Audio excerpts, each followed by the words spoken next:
All right, up next is Ken Pomeroy with Cicadas off of her Cruel Joke album this year. Wow, this artist has been one of the ones that I continually find introducing to people finds a lot of joy, similar to Friendship, where people are like, whoa, that Ken Pomeroy record is great. Thank you for that recommendation. I love this musician. Everything I've been hearing of hers is it's a perspective and a singer-songwriter that I'm just very I feel privileged to be able to hear. Her website, kenpomeroymusic.com, on her about starts with Ken Pomeroy will break your heart. And I feel like that's what she's been doing, but in just this beautiful way. She's also from Tulsa, also was connected to me from John Moreland. So John Moreland, by the way, if you haven't checked out John Moreland stuff, go through all of his stuff. He had a record, I think it was last year actually, Visitor, that was spinning. That might have even been this year. I don't know. It's been such a long year. He's awesome. And Will Johnson has toured with him. He's brought us Justin Bloss. He's introduced us to Ken Pomeroy. He is kind of a stalwart of a Tulsa singer-songwriter, Americana theme, and just grateful for him introducing Ken Pomeroy to me and the rest of the world. They recorded one of her tracks together, Coyote, that he sings on. And that was my introduction. And so I heard that, I'm in, and then her album was released in May on Rounder Records and was just taken aback by it. The whole record is so good. And she's such a, she's generous with her content and her online presence and who she is, to the point where you'll see in the video, she has kind of a style of how she sings, and like the face that she makes when she sings. She had like somebody comment about it, and she's like, "That's just how I sing," and I'm like, "That's great! Like, you're owning who you are, the authenticity of this." She also, Ken is not a common female name, and she's like, "Well, my full name is Kentucky Dawn," which is right there on her Instagram as well. She's Cherokee, and she really blends a lot of that native significance into her music. In fact, Sean, I know you'll probably hit this too, but like the themes of these songs all landing in like threes. This one was in the animal section, and it's funny because she talks about how her whole album, Cicadas is maybe, obviously an animal on the nose of an insect, but like coyote. And there's a song about Django, I think, is her dog, or Rango. There's animals throughout this, and she's like, interestingly, native stories and tales feature a lot of animals, and that just kind of became part of her music as well. So many different parts of the story here that she tells throughout.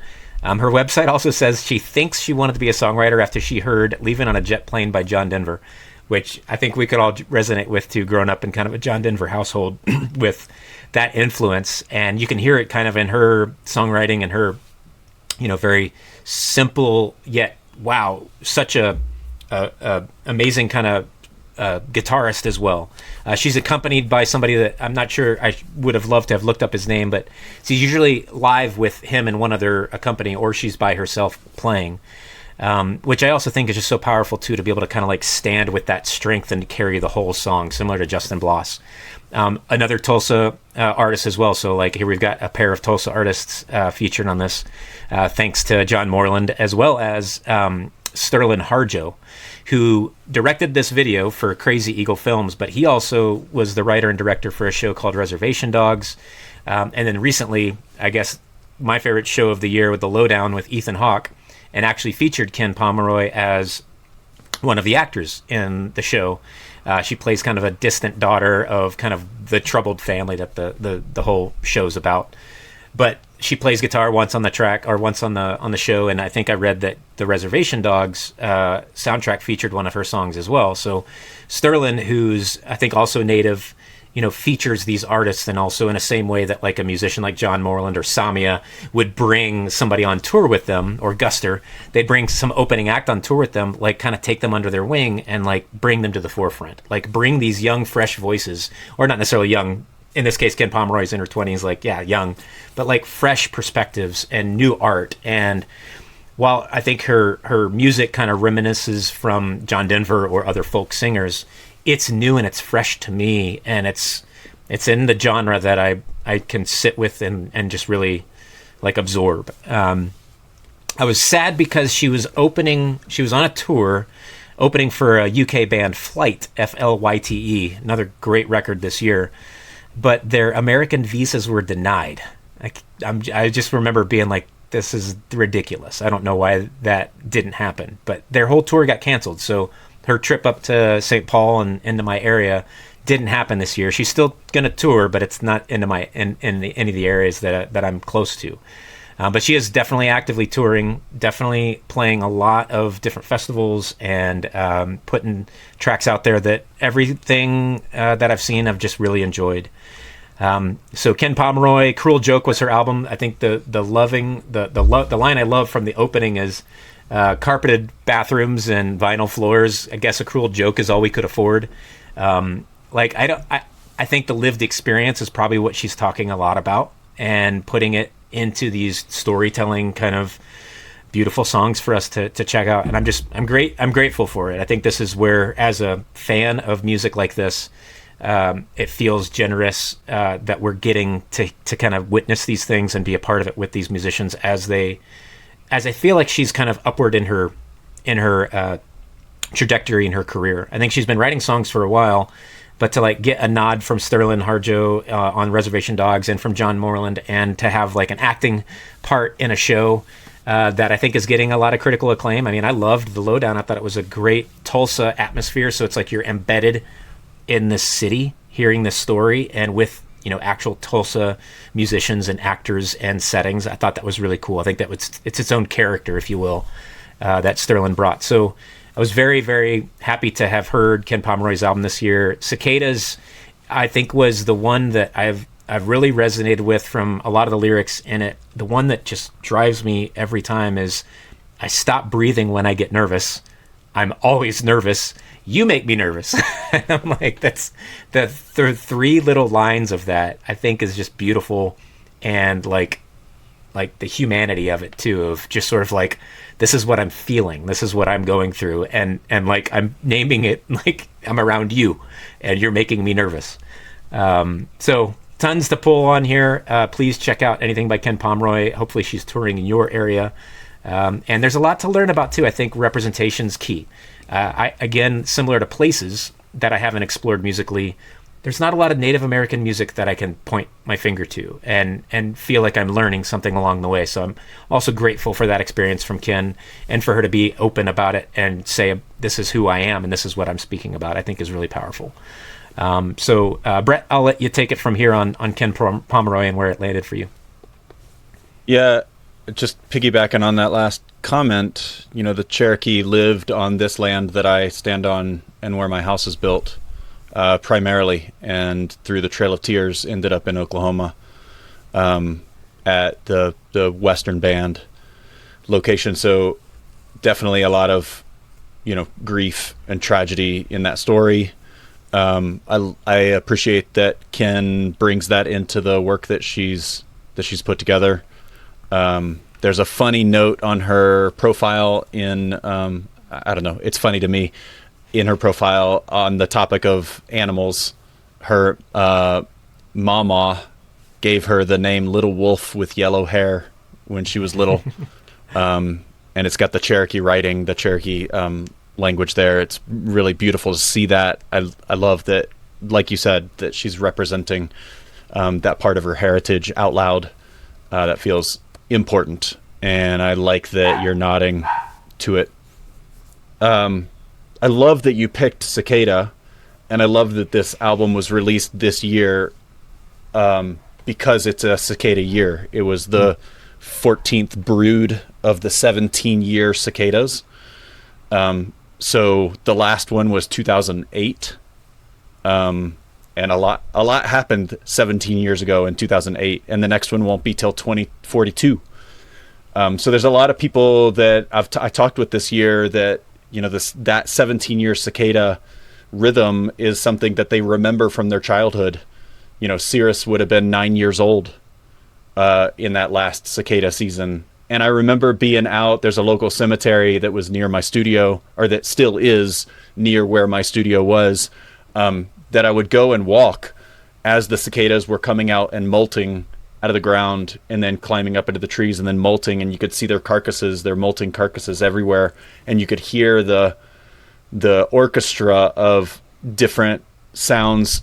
At first in the spring, they were near the trees and kind of near my ears.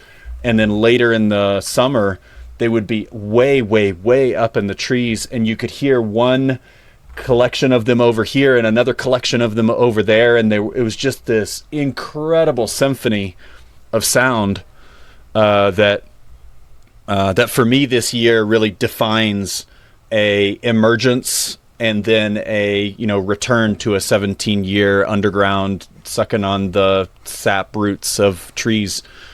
It kind of just like a bizarre creature, and this song feels like some of that to me. Again, like it's impossible for me to not think of Cicadas and think of longing that like 17-year process of like, we're going to go underground for 17 years and then only come out for like a 6-month season and then go back underground. Just blows my mind. I love it. I love the song is just absolutely immaculate. I could get lost in her stuff. And I plan to a lot more than I already have. So what a great find. Yeah. Thanks for this one, Grant. Yeah. Immaculate's a good way to describe it. And, very, very easy to listen to. Interesting balance of sort of being peaceful and being vulnerable and sort of candid about it, inner struggle at the same time. Delivered just in incredible vocal harmonies. I assume it's her voice layered on top in the chorus, but her emphasis of the last word in each line with her vocal harmony is just world class. It's best of the best. It's wonderful. And I think that when I really like that the music was, the music's really, really good. Her guitar picking and everything's really good. The drum beat's just kind of like this, bass drum, and it kind of comes in almost just to keep the time.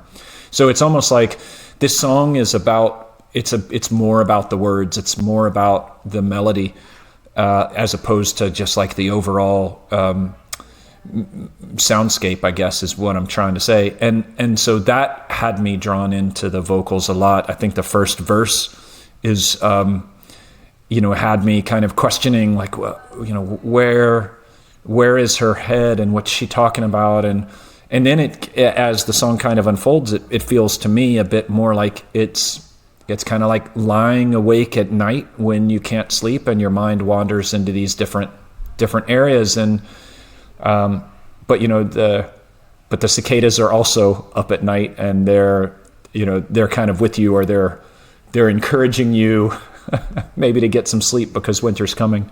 So I thought that part was really nice in terms of how beautiful it was in terms of its, gorgeous construction of melody, and then also how vulnerable it was in terms of this is just where I am. And I like the 3 lines that you had mentioned, Grant, about being nervous, feeling nervous, and then also even the video, it's just the stripped down playing the instruments. This is what the song means to us.